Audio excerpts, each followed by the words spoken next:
Hey everyone, welcome to Make It Happen. I'm with you again. My name is Dr. Brent Siebold, and we are super excited today. We've got my longtime friend, collaborator, colleague, Tracy Lee, who runs our ASU Venture Devils program, venture development writ large at Arizona State University via the J.O.R. and Edson Entrepreneurship and Innovation Institute.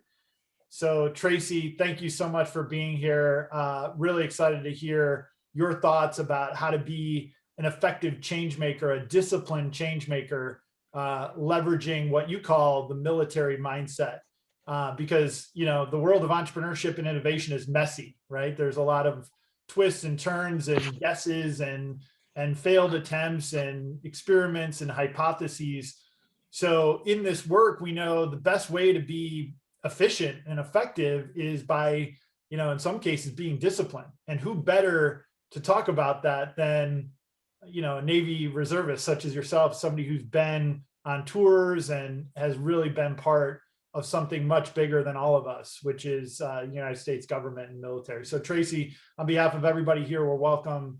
We're very honored to have you, and thanks for spending time with us. Of course, and thank you so much for having me. And it's interesting to hear about some of your backgrounds on the call today. I want to be clear as well that this approach is really not just for entrepreneurship, and you'll find it maps very nicely having a military mindset on the effectiveness of being an entrepreneur, but it also applies really with anything that you're doing. And we'll go over why that is, how that came to be, why it should matter, and hopefully it will matter. And especially we have a lot of creatives on the call today. And it's not to stifle creativity, and it's not to stifle that kind of growth, but it's really about how and when do you approach the military mindset and how do you apply it to what you're doing. So very excited to share a little bit of background on this as well. And so when we talk about, and if I get my slides to work correctly here, there we go. So we're going to do an introduction and overview. We're going to cover a bit of the military mindset, core values that are generated with the Navy in particular, but how that can apply to you and how you think through these types of lessons. And then lessons for founders or individuals. So wherever you're at in the space that you're at, I think you'll find that this can apply whether you're an active entrepreneur, where you're an aspiring entrepreneur, whether you're actually working in other fields, how these lessons can apply to pretty much everybody broadly. So again, Tracy Lee, I have a background in radio, as I mentioned, so 17 years of being on the air as an on-air radio personality. You'll find that I have an affinity to speaking in public because of that experience. Worked with a lot of rock stars back in the day. And at that time, it really wasn't conducive to the good order and discipline of the military. So it took me a little bit before I started getting into that. And as I've been actually doing kind of an ancestral journey,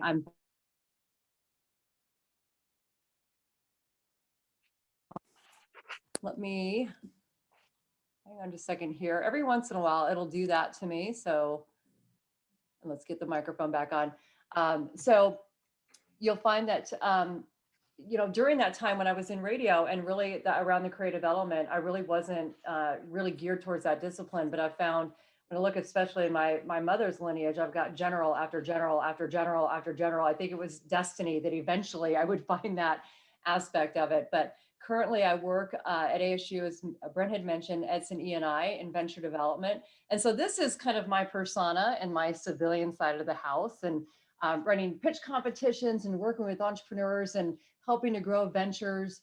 And then you look at the other side of the house, and this is the other side of me. So the picture on the left is when I was serving on deployment with my cross-assigned squadron VAQ 209. In 2018, we did a tour in Guam and Japan. So we were in Japan as part of the pressure campaign against North Korea. It was a very cold day that day. That's why I'm in my parka. And my buddy that I'm standing with, who I served with, is from Wisconsin. So he wasn't as cold as I was when we were serving in Japan. The middle photo was a photo that I took in 2017 when I was awarded the Junior Sailor of the Year for the Southwest region. That includes Arizona, Hawaii, California, Nevada. Very proud of to be recognized for the work that I had done. And then the picture on the right is one of the jets that we worked with. So I've been on that jet, under that jet, launched that jet. And if you look very closely on the sides, we were doing a live fire event that day. Typically that jet is the growler. So they do basically go in and jam all the radar systems and whatnot before the others come in following, but it can carry live armament. So we did that when we were in Guam, the live fire exercise.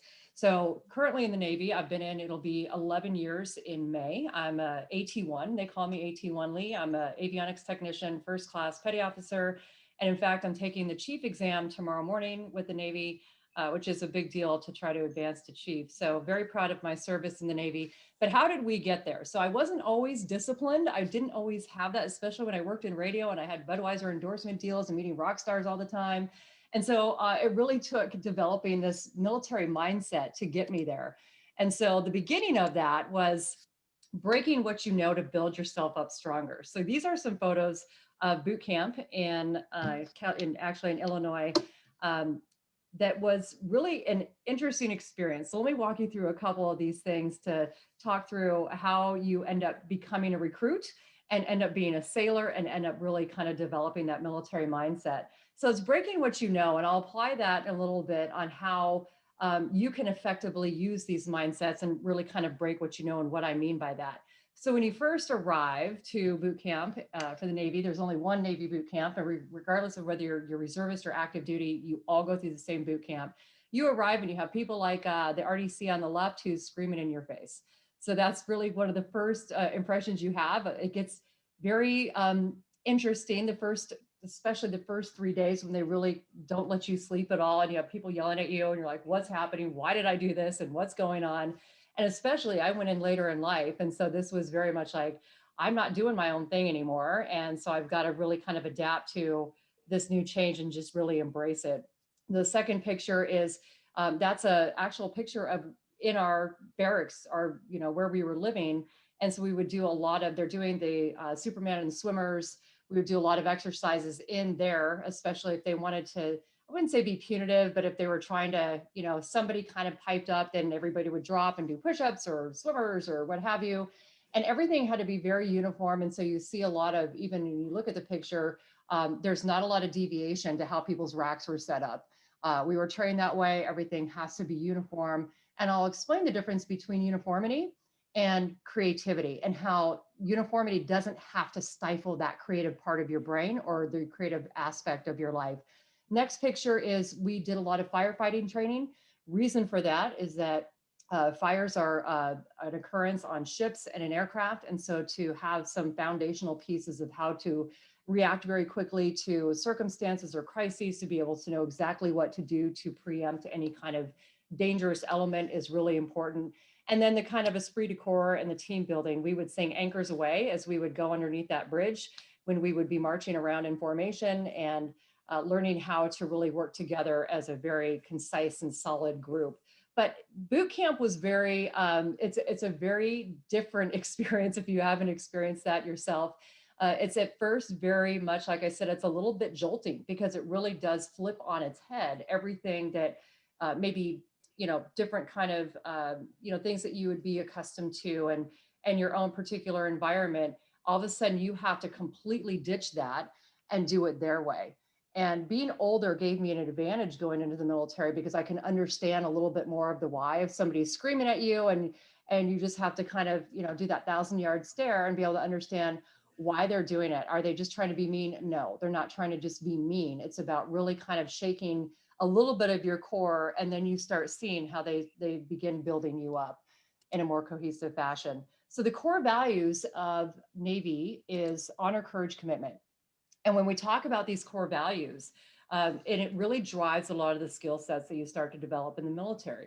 And those skill sets are really teamwork, like I showed you, when we're putting out fires or we're having a march in formation or we're having to really fulfill a mission, it becomes critical that teamwork is really at its core. You have to value every single member of who you're working with and be able to understand what they bring to the table and how you deploy that when you're in these circumstances.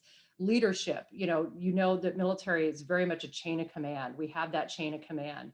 That chain of command has to be followed, and there's a reason for that. Now, can you challenge leadership? Of course, but there's got to be a structured and really kind of effective way to be able to do that, to not disrupt that. But leadership, you really understand how you can stand out in front of others to be able to really help, again, fulfill the mission. Resilience. Oh my gosh, there were pictures in boot camp that they would show us. And we used to have to, and it's changed a little bit. It wasn't that long ago, it was 11 years ago, but we would have to wear these canteen belts around our waist. And they showed a picture of somebody trying to escape boot camp because they'd had enough and they were going to go MIA. And I never forgot that picture of just that person trying to crawl under the thing. They still have their canteen. And so the point of that is that even at days you're like, what am I doing? I can't do this and I want to quit. You have to make it work, right? So you have to just keep moving forward through difficulty and times that you might be tired, you might not understand, but you have that resilience that you can keep moving forward. And same with flexibility. We have to be flexible, we have to adapt. Sometimes we don't have all the resources that we need to be able to fulfill a mission or to continue going forward. And we have to think very quickly on how do we adapt in our environment? How do we make it work again? How do we get creative around that? And again, talking about those who are the creatives, it's really employing a lot of that creativity. How do we think around different elements to still get to our mission? And so that's where, when people think of the military being very rigid, it's really not. We really have a lot of opportunity to think through how we're going to get things done. And that work ethic. I will tell you that in 11 years that I've been in the military, there's not been one occasion that I've been late to anything I've done in my military service. And that includes deployment, all the detachments I've gone on throughout the country and globally.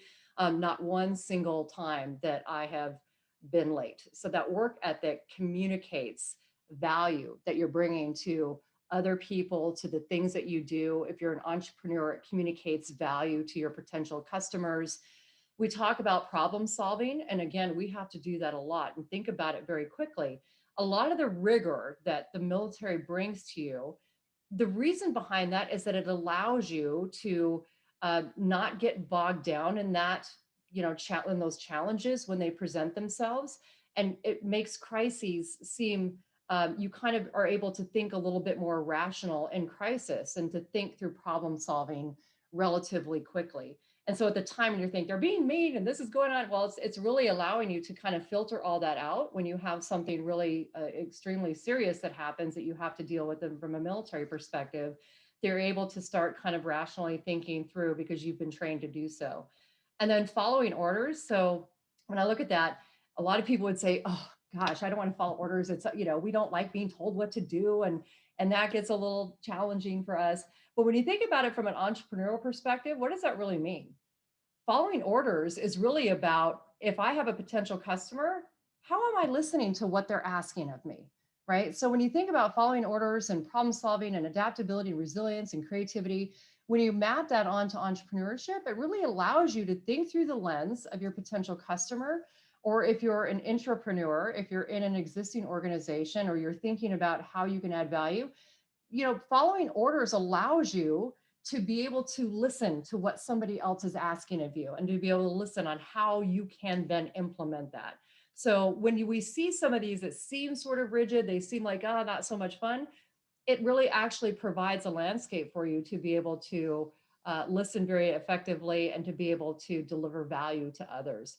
And then diversity. The military is very diverse. We have a structure set up where you're promoted based on everybody's on the same level on how you get promoted. It's very formula. It's very, for the Navy, as I mentioned, I'll take a chief exam tomorrow and I have to pass that exam to make it to the chief selection board.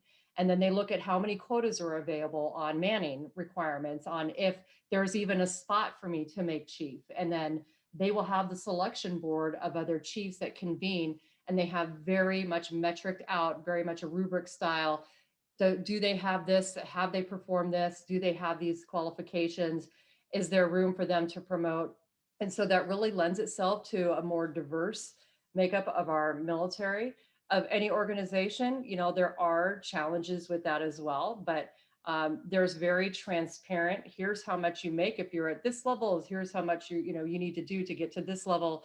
It's very formulated. And if you follow that, then you have a trajectory and a pathway, but it does lend itself to more diversity. So we think about how we map that onto entrepreneurship, and we think about what are your core values.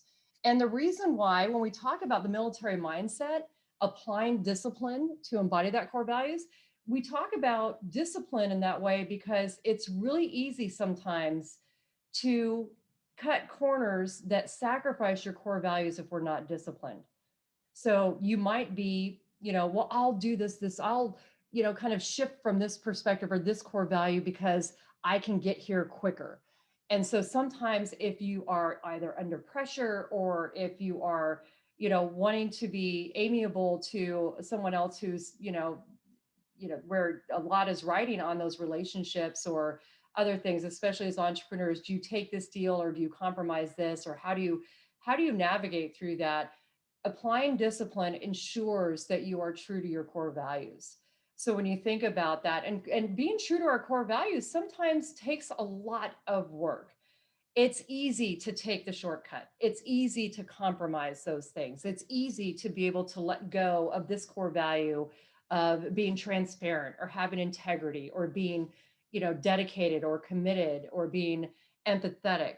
Sometimes it's, especially if we're in a bind or if, we're struggling or we are not having our own needs met, sometimes compromising those core values is the easy button. But keep in mind that if you apply discipline every day and you apply that rigor of discipline, which is harder to do, then you can keep your core values intact. And so that's really important, especially if you're a budding entrepreneur, how you're looking at teeing up your venture and thinking about these core values from the get-go and applying that discipline.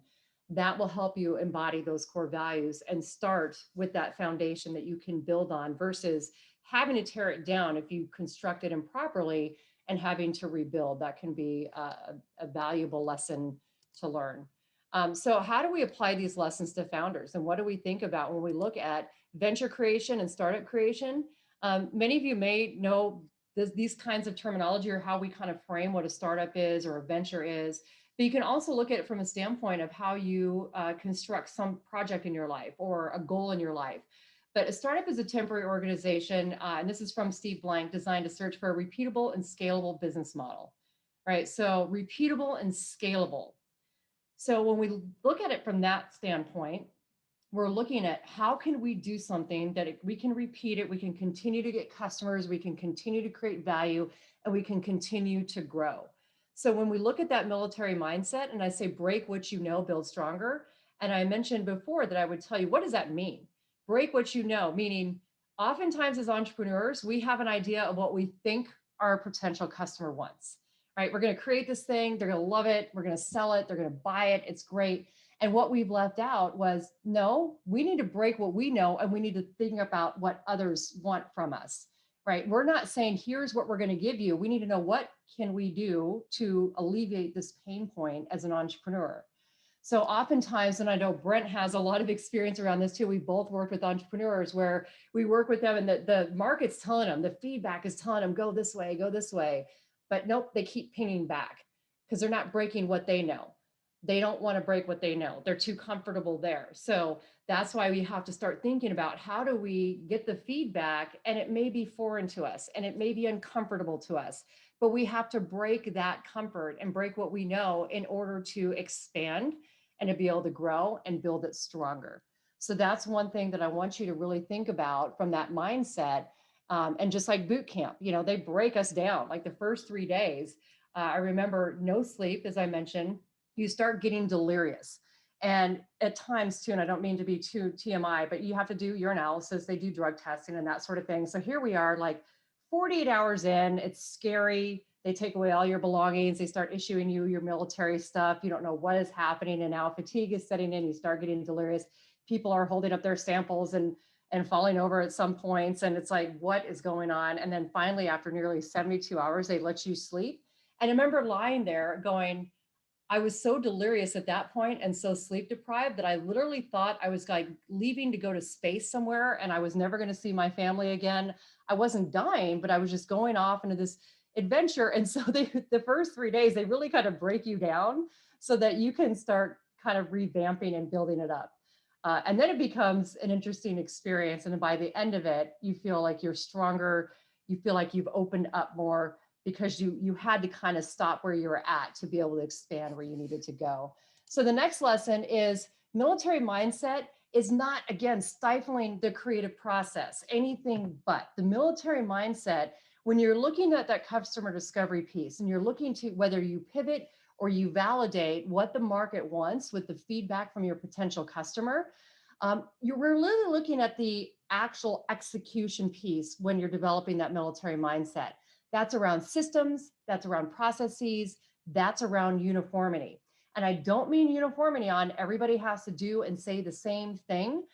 Uniformity means that when you are creating a venture and you're able to develop these systems and processes that you put in place, you know that you have consistency, you know that everybody understands what you're trying to do when you're actually building that aspect of your venture.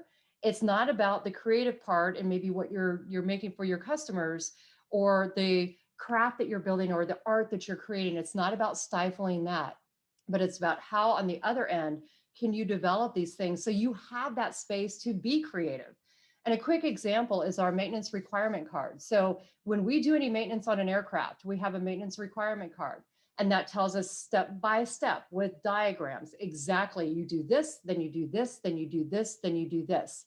And it has to be that way. We have publications that guide us as well. We don't deviate from that, because if we deviate from that, then you have breakdown in the aircraft. You have possible harm that can be done and danger that can happen, and that aircraft might not fly. So it's very important that you understand which pieces of this you apply the military mindset and why that can be valuable to you. And then you have a consistent message that you're bringing to bear with your venture on what people can expect from you. They can expect you to be reliable. They can expect you to deliver on time. You can expect with your founding team or as you're continuing to grow, that everybody has an understanding of the basics of these systems and processes, which also allows you to effectively scale. All right. So when people have an idea of what they're expected to do and how they're expected to do it, and you're able to apply that, then that eliminates a lot of confusion and that allows you to continue to grow and scale. And again, it allows you to create value on a consistent and repeatable basis. So I want you to think about final thoughts for you. I want you to think about how you can apply military mindset, and especially the creatives.